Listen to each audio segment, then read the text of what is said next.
Hello सांग मैंने आज आम बनवा बैगणर फ्राए जमी आम बेसन देकर बैगणर फ्राए बनवा। चलतु मु बैगण को काटी नौ गोटे गोटे कि भल भाव एमती गोल गोल पीस कर काटी नौ। देखु यहपरी भाव आपण मैंने काटी ने बैगण फ्राएटा बहुत क्रिस्पी आ बहुत टेस्टी लगे। चलतु आपको आम आपको बनई ना बैगण गुड़ी मुझे जल्दी जल्दी काटी नौ सब जाक। चलतु आम एवं आज बैगण फ्राए बनवा बहुत भल रेसिपी गोटे आम लंच रे खाईपर भात सांगे।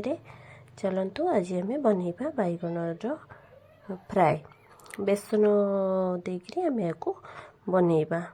चलतु बैगण गुड़ी को देखो काटी नहीं एवं मुझे धोई नौ भल भाव पानी द्वारा आपको भल भाव धोई सारापर एमती चकटिकी धोई नौ।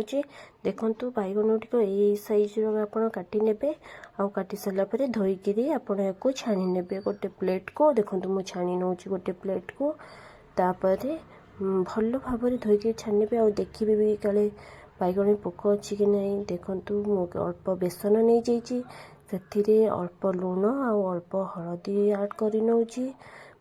आपको आम बेसन को भल भाव गोले नवा गोटे बैटर प्रस्तुत करवा। मु अल्प अल्प कि पानी नहीं गोले नेबी जमी तार ठीक कंसिस्टेंसीटा रेसन बैटरटा को बेसी पतला किंबा बेसी गाढ़ा करें। गाढ़ा कले सीटा बैगणी हो तार मोटा कोटेसन आसीज आ क्रिस्पी हेबना।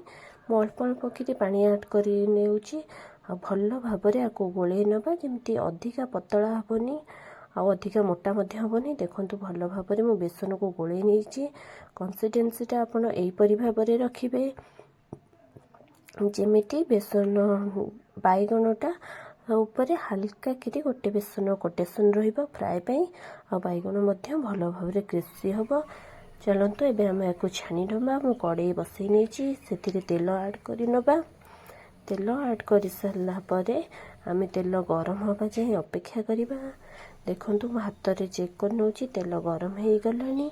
एवं आम बैगण को छाणवा स्टार्ट करवा। बेसन रे मो बैगण को एमती डिप कर नौ जमी बैगण भल कि गोटे लेयर लगी। एवं आम बैगण गुड़िक जो तेल पकईदे गरम तेल पकई नवा आ गैसटा को मीडियम फ्लेम रे रखा। गोटे गोटे कि बैगण गुड़िक छाणी नौ तेल रे से सब को ऐड कर नौ।